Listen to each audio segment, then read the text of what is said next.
ಶ್ರೀನಿವಾಸಪುರ ತಾಲೂಕಿನ ಹೊಗಳಗೆರೆ ಗ್ರಾಮದ ಸಮೀಪ ಅಕ್ರಮವಾಗಿ ನಡೆಯುತ್ತಿದ್ದ ಇಸ್ಪೀಟು ಜೂಜಾಟದ ಅಡ್ಡೆಯ ಮೇಲೆ ಶ್ರೀನಿವಾಸಪುರ ಪೊಲೀಸರು ದಾಳಿ ನಡೆಸಿ 10 ಮಂದಿಯನ್ನು ಬಂಧಿಸಿ 11,500 ರೂಪೀಸ್ ನಗದು ವಶಪಡಿಸಿಕೊಂಡಿದ್ದಾರೆ. ದಿನಾಂಕ 29/4/2026 ರಂದು ಶ್ರೀನಿವಾಸಪುರ ಪೊಲೀಸ್ ಠಾಣೆಯ ಎಸ್ ಸುಬ್ಬಾರೆಡ್ಡಿ ಅವರು ಗ್ರಾಮಗಳ ಭೇಟಿ ಸಂದರ್ಭದಲ್ಲಿ ಹೊಗಳಗೆರೆ ಗ್ರಾಮದ ಬಳಿ ಕೆಲವರು ಹಣವನ್ನು ಪಣಕ್ಕಿಟ್ಟು ಜೂಜಾಟ ನಡೆಸುತ್ತಿರುವ ಬಗ್ಗೆ ಬಾತ್ಮೀದಾರರಿಂದ ಗುಪ್ತ ಮಾಹಿತಿ ಪಡೆದಿದ್ದರು. ತಕ್ಷಣ ಸ್ಥಳಕ್ಕೆ ತೆರಳಿ ಪರಿಶೀಲನೆ ನಡೆಸಿದಾಗ ಸುಮಾರು 15 ಮಂದಿ ಗುಂಪು ಕಟ್ಟಿಕೊಂಡು ಅಕ್ರಮವಾಗಿ ಇಸ್ಪೀಟು ಆಡುತ್ತಿರುವುದು ದೃಢಪಟ್ಟಿತು.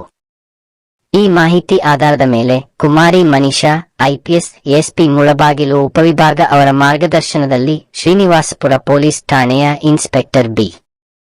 ಶಂಕರಾಚಾರ್, ಪಿಎಸ್ಐ ಜಯರಾಮ್ ಹಾಗೂ ಸಿಬ್ಬಂದಿಗಳಾದ ನಾಗರಾಜ್, ಆನಂದ್ ಕುಮಾರ್, ಗುರುಪ್ರಸಾದ್, ಸಂತೋಷ್ ಕುಮಾರ್ ಸೇರಿದಂತೆ ಇತರ ಪೊಲೀಸ್ ಸಿಬ್ಬಂದಿ ತಂಡವು ತಕ್ಷಣ ದಾಳಿ ನಡೆಸಿತು.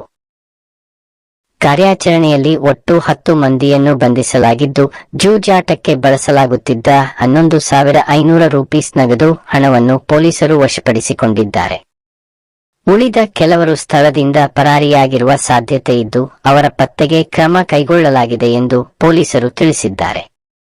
ಬಂಧಿತರನ್ನು ಮುರುಗೇಶ್ 35, ಕುಮಾರ್ 32, ನರಸಿಂಹ 43, ಡ್ರೈವರ್ ರಮೇಶ್ 33, ರಾಕೇಶ್ ಕುಮಾರ್ 37, ಮಿಸ್ತ್ರಿ ರವಿ 50, ಕೂಲಿ ನಾಗರಾಜು 34, ಎಲೆಕ್ಟ್ರಿಷಿಯನ್ ಲೋಕೇಶ್ 43, ಡ್ರೈವರ್ ರಾಘವೇಂದ್ರ 48, ಕೂಲಿ ಹಾಗೂ ಮಂಜುನಾಥ 42, ಕೂಲಿ ಎಂದು ಗುರುತಿಸಲಾಗಿದೆ.